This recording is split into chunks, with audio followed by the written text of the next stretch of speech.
Whiting Farms was started in 1989, and it's not just about me, although I founded it. It's a lot of other people that have contributed to the history of it and making it what it is today.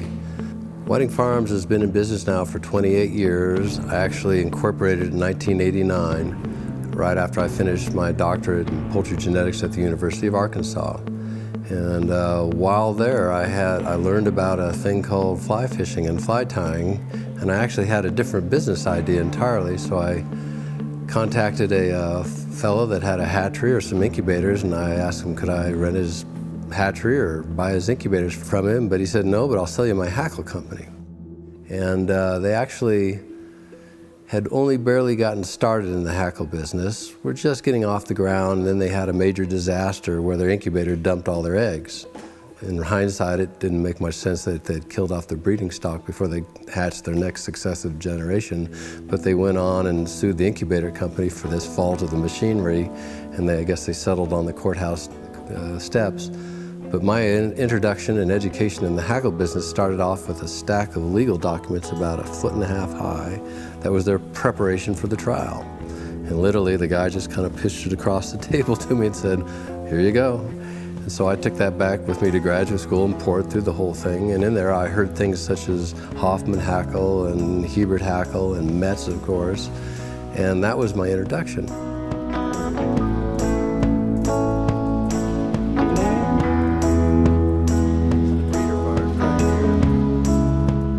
I bought the original Hoffman hackle line from Henry Hoffman in Oregon, and that was my foundation stock. I also wanted to buy the Hebert hackle line, which was available at the same time, but I couldn't afford both, so I opted with the higher quality of the two. The strong point of that was it had a dry fly saddle at that time, unique, and it had the highest quality hackle, but it was limited to mostly grizzly. I have to credit just good timing, because about this time there was a lot of new interest in fly fishing by what we referred to as the yuppies back then, who wanted to get into fly fishing because the movie A River Runs Through It had come out, and that inspired a lot of people wanting to do it because it was a great film. That's one of the reasons Whiting Farm is here. Very good luck, and a lot of people caring for us and wanting to help us out. I'm from the Denver area, the big city in Colorado, but I wanted to come out where it was more pastoral and less crowded and whatnot. So I ended up starting at a little facility in Fruita, Colorado.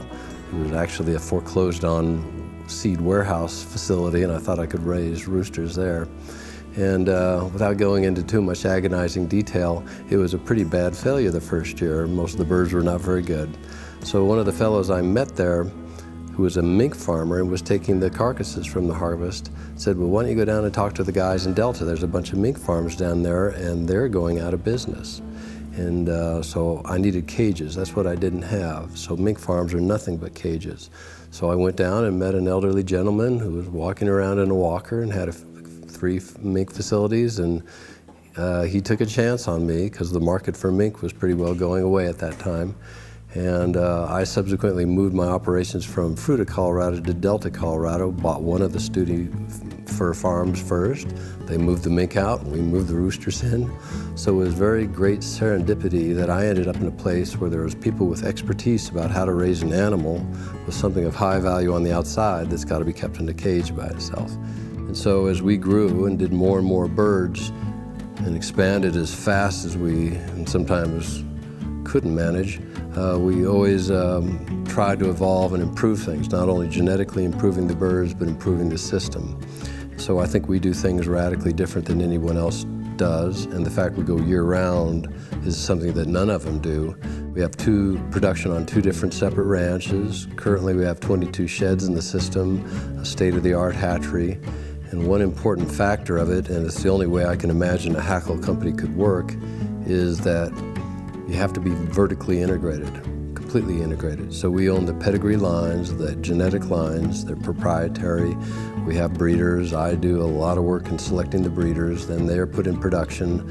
We raise the baby chicks in our own system, under our own program, and we really pamper them, because I've learned these hackle lines are highly inbred, very susceptible to stress. They have to be basically pampered. Otherwise, they won't achieve the genetic potential they have. And I think we've been innovative in how we do it. We wash all our own pelts, all of them. We dry them a certain way. We have our own expert dyeing. We package them, and we grade them in our own system. And right now we have 23 full-time employees and a few part-time employees that are working for that purpose year-round to try to fill the demand for our product. But we also supply to many fly tying companies who, even though when I got into this business wanted to buy the low end, the commercial grade, now they buy our high end because they've realized the cost per fly is less if they buy the higher grades because there's more value in that.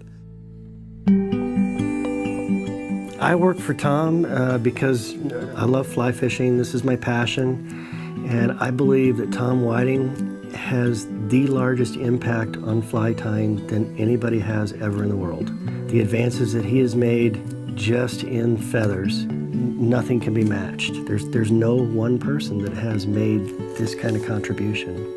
I think it's amazing what he does. And I'm very proud to work here because of that. We know that our products are good because people scream at us for it, and we understand why. And they refuse to buy other products, and we also understand why. The time and effort that Tom has put into this company, each lineage, I mean, it's just phenomenal. The only time he takes a day off is when his wife tells him to take a day off. Some folks call me the Fly Ninja. And I am very, very fortunate to spend some time here at Whiting Farms grading saddles and playing with feathers such as this all day long, and I get paid for it. So it's a wonderful job. It's a wonderful life. I had the guidance of Henry Hoffman on one hand and Ted Hebert, but they had their systems. I had to evolve my own. But what I found my nature is I like it. I just like looking at all the birds. And it's fun to kind of realize where they came from, where they are now, and where you want to take them. And I found that infinitely enjoyable. And it's not easy. The genesis of the spay hackle. Fly tyers came to me and said, well, we need this feather.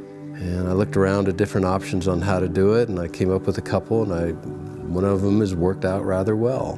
It took 10 years to form it into a sellable product, but now in the last 10 years it's basically exploded and we can't even keep up with it. And now standard patterns are using that feather, and even fly tying companies are ordering it because people are ordering the flies that they require that material specifically. And then the dry fly lines, which are really the backbone of the whole operation, they are very complex to breed. All the different characteristics, the barb density, the rachis, how well it turns, its proper size and elasticity. The colors are pretty easy. People think that the colors are just the difficult part. They're actually the easy part. It's the quality and the refinement of those. I literally count barbs, I literally count feathers. So I feel really humbly grateful that I have the opportunity to do this for the fly tyers of the world. Even though I'm not a fly fisherman or fly tyer, my passion is birds. And now that I look at it, if I step back and look at it, the challenges are not fly tying and fly fishing in this business. They're really poultry genetics, poultry production, small business management, and time management. And in a way, I think it's almost a benefit that I'm not a fly tyer or a fly fisherman. I know how to do them both, but I don't find a passion in them. It's because I'm objective. And I have people in my staff and in the fly tying community and our pro team to keep me lined out and tell me, give me ideas, tell me when things need to be changed, or offer suggestion or product ideas. That's my idea of fun. The type of genetics that really create these fly tying lines are what I refer to, or geneticists would refer to, as qualitative and quantitative genetics. And qualitative genetics means certain things that are qualitative traits, such as color or feather features or shape and things like that. Quantitative genetics is about populations, where you have a herd of animals and you select from within that herd and you direct the genetic development of that herd from within a population. And that's where selection pressures and heritability and things like that really come into play. The one thing we haven't done is what is referred to now as biochemical genetics, where they take DNA and RNA and all the components that are part of the genome and manipulate them. We don't do that. All of my selection is based on physical characteristics and population characteristics. The one I did not create from scratch was the coq de leon from Spain, which is one of my favorite birds. And that's the oldest that anyone knows about genetic hackle or fly-tying feather bird, and it goes back at least 500 years, documents. And I imported some of those in the early 90s with the help of a friend, and I've enjoyed them immensely. They're a beautiful, noble, dignified, got a lot of class. I just love those birds. We don't do anything like beak trimming or any treatments to them that are any way deleterious to them. We have had no disease problems since the very early sort of incompetent days. We never feed antibiotics. I'm a very big believer in probiotics. I have a 4-prong program that people even interview me about because it seems to work so well. We haven't had any disease problems ever in the company.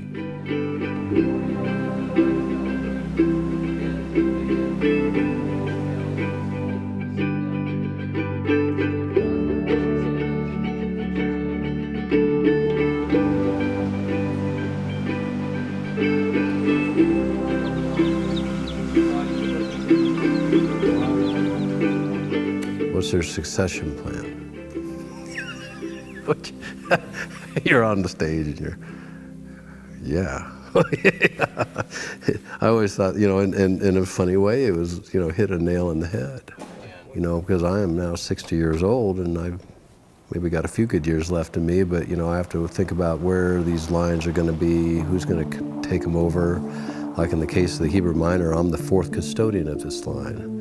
You know, it started with Harry Darby and Andy Minor and Ted Hebert, now me. Who is going to go after that? And the one thing I've understood after doing this so many years is it's a long-term commitment. It's incremental, it's slow-moving, and I really want Whiting Farms to go on after me so these can be passed on. I have had opportunity to sell the company, but I don't really want to do that. I would rather have the ethic about what we're doing here to carry on, because a lot of these lines, a lot of people have put a lot of work into them, and I want to see them carried on and even improved. So what I'm planning on doing, I've got a few young people in the company or in graduate school right now who have expressed the desire to carry on my work, and they work here intermittently to see what it's like, so they know what they're getting into, I hope, and they're willing to make that commitment to carry it on, because I have some other business ideas or bird ideas or product ideas, and I hope they have more product ideas. It's a dynamic system, and you really have to want to do it, or people want to have to do it, and they have to have the intellectual curiosity about the plan and the program, not just to make money. They got to be here because they want to do it. They got to have some sense of pride and taking it beyond it.